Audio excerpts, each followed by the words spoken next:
The medieval magnum opus Manor Lords is taking the internet by storm. Sure, it can be a little buggy at the moment, but like a diamond in the rough, it is raring and ready to gleam. So today, I'm going to help you polish your settlements to peak efficiency. Right, that sounded like I was going to make another joke and I'm only seconds into the video. Hello, my name is Midgeman, and welcome to the channel. Before we step off, be sure to make it to the end of the video to find out how you can get your hands on a copy of Manor Lords. And this video was produced on build 0.7.955. Okay, let's get down to business already. Or should that be businesses? Opening moves. We're going to be getting as close to an apparent meta I could find as possible with this video and utilize current features of the early access to build a successful base of industry. This will, however, go against my own personal principles and dreams of building an organic and realistic medieval city, but there's a few tips and basic explanations we need to hit first, and I'm sure there's ways to adapt this to get the best of both worlds. When starting a settlement, it's good to take stock of your starting surroundings. You'll want to plan your town around both the fertility of the land, if you have it, and the raw resources there within. I tend to place my first buildings as the outskirts of the town that I wish to create, as this allows me to build bigger plots of burgages for upgrades such as vegetables to sustain my start. The initial standard start in Manor Lords provides you with 50 local wealth, and with this I tend to buy 2 large vegetable plots and 1 extra oxen. I initially place down a logging camp and both types of storage to make sure my resources get picked up, prioritizing the granary as food spoils very quickly in adverse weather effects and especially on higher difficulties. Now, we want to map our entire town's future development, at the very least in part. Fields and roads can be placed without the cost of any construction materials. Therefore, you can fully map out the initial region. Whether you're intending to work radially or linearly, your entire settlement will need to work like a production chain of its own, thanks to the way that the AI currently paths things. In addition to working, families in Manor Lords have needs: faith, goods, and water. All of the above can be provided by the church, market, and well, and 2 of those are just buildings that can be placed anywhere, but the other, the marketplace, is also the end of the line for most of our industries that we're going to be talking about today. Because of this, these services should all be grouped together at the center of your settlement plan, preferably off of but not directly attached to a King's Road. That way, all the goods, whether for industrial or residential consumption, can work off the same traffic flow and goods chain. It'll cut down on your logistics and make pulling certain goods out of the chain for trade a lot easier. I find it both aesthetically pleasing and useful for production to put tier 3 housing closer to the market center and then slowly leveling the housing down the further you get away from the center, as those houses require less needs. Furthermore, you'll want to keep artisanal works that are at the end of industrial chains close to the town center also, except in certain scenarios, which I'll cover in the individual industry setups. A few people have also raised in the previous video about spreading out multiple little marketplaces to make sure that you can level up your towns. Whilst this is good for getting a large tier 3 settlement, it tends to mess with the flow of production and industrial chains. However, eventually you will have to create a secondary town center, unless you've mapped out for something truly big. But I recommend going for as long as possible without having to do so. Alright, town mapped out. Let's cover our first industry. Timber and wood products. I showcased my logging camps briefly in the previous tips video, but let's go into full details around the whole chain. In the early game, this industry is always the first I set up. To recap, I build extra logging camps for on-site storage, as it's the only way currently to store logs, and only one of these will actually be worked. In addition, I'll have a woodcutter's hut, 1 to 2 sawmills, and anywhere between 2 and 6 forester's huts. At its minimum efficiency marker, this setup will require 4 families and 1 oxen to churn out fuel, logs, and planks. At its maximum capacity, this site will host up to 32 families working and 3 oxen. This also accounts for charcoal burning and some artisanal works. I found that 1 fully staffed woodcutter can fully support 2 fully staffed charcoal burners. I also highly recommend setting the storehouses to only receive products produced at this site. The biggest staffing cost currently is the foresters, as they will not only plant trees to keep the sustainability of the site, but they will also spend time guiding oxen attached to sites and those that are free to pick up felled timber. The storehouse workers will set up their stalls in town to make sure that fuel is distributed and take pressure off of the other working families at this site, increasing the efficiency of the output. Have an extra oxen assigned to the lumber camp and the sawmills, and then place some stables nearby for ox that aren't being used elsewhere in the settlement. Tanning and leather work. The basic requirements for a leatherworking industry are far lighter than most production chains in Manor Lords, requiring only 2 families, 1 to hunt and 1 to tan hides. However, for peak efficiency, I recommend 7 active families, 3 on tanning and 2 on hunting the animals, and then a minimum of 2 working dedicated storage. The real catch with this industrial chain comes from the supply end of things. Hides can be hard to come by now. Even after spending development points on the upgrades for hunting, you require a substantial amount of burgage plot goat pens to keep the industry flowing indefinitely. From my testing, without the hunting upgrades or rich resource nodes, you need somewhere between 15 to 25 goat pens per tanner to sustain leather sales, and that's without adding cobblers to the end of the chain. That being said, it can be very profitable as a business once you've bought a trade route, and I've spoken heavily about how great the shoe economy can be. The initial investment though to set up all the goat pens is quite high now, at least in this current build.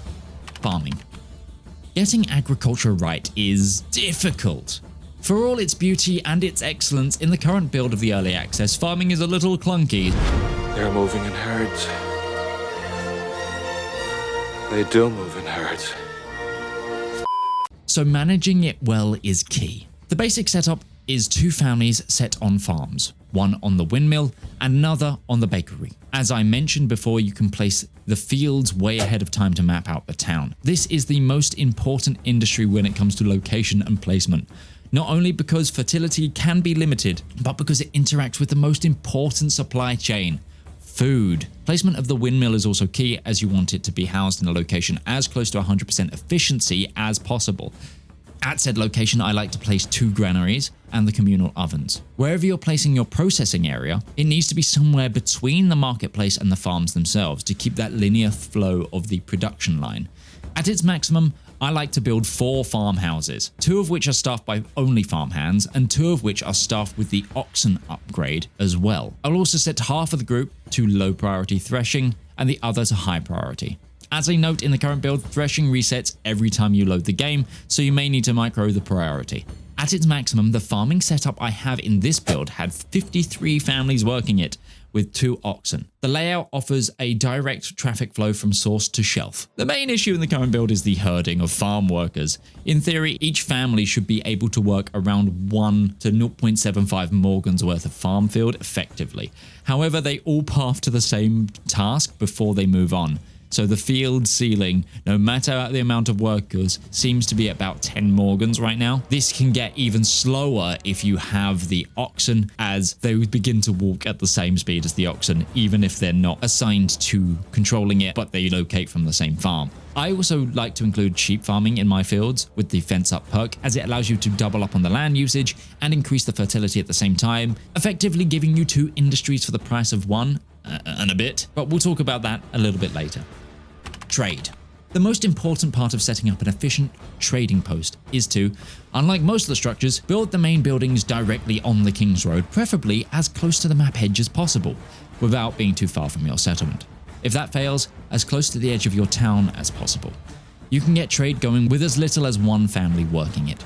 However, my maximum for this site is 10 families and 8 horses, without taking into account any pack stations for bartering. A key note here is that traders from outside of your city will actually use empty trading posts as storage and end nodes, even when a family isn't working them, as long as there's traders working a trade post somewhere in your settlement, allowing you to essentially set up different posts for import and export. Brewing. I've seen a lot of people commenting about brewing and how difficult it seems to be in order to make enough ale to sustain your settlements. And you're right, not only does it require a strong agriculture, but it requires artisans to create the final product. However, I've noticed using dedicated storage and setting up a storehouse, malt house, and the brewers to be directly around the inn themselves, my production tends to keep up with consumption and logistics. I think the main thing that is kind of screwing the pooch a lot with the brewing is access to malt itself. So if you keep it all localized, it's easier to transport around your settlement. Not only that, but it seems families move exceptionally slow when transiting barrels around your settlement, therefore cut down on the amount of travel time they have as much as possible. It's hard to give you an accurate number on how many people you require to do brewing itself, but without taking into account the agriculture, the equation seems to be one brewer per one malt house worker, and then a single dedicated logistics worker on both a granary and a storehouse seems to make do. Weaving. Whether you're growing flax or spinning wool, weaving is one of the most simple of the production chains. It's not overly tied to any limitations that haven't already been accounted for when setting up farming, and I personally like to build the weaving industry as part of the general agricultural sector that I've set up, with the minimum of one weaving family and a maximum of 6. Rarely have I found the need for more than that. Ironworking. Setting up a successful ironworks is one of the more simplistic industries. At its base level, it requires 2 to 3 working families, depending if you are using a smithy or an artisan. The maximum per site is hard capped by the resource node itself, capping at 4 families. Thus, you'll rarely need more than 2 bloomeries and a single blacksmith or armorer combination. In this particular build that you're seeing, most of the industry was actually bogged down waiting for iron ore. The real catch is that you need a well-supplied fuel chain to fund these furnaces and to spec into the industrial tree, thereby making this industry pretty late game, but easy to set up. I build my ironworking as close to the mine as possible, and if the mining is too far from my forestry, I supplement it with a local fuel supply.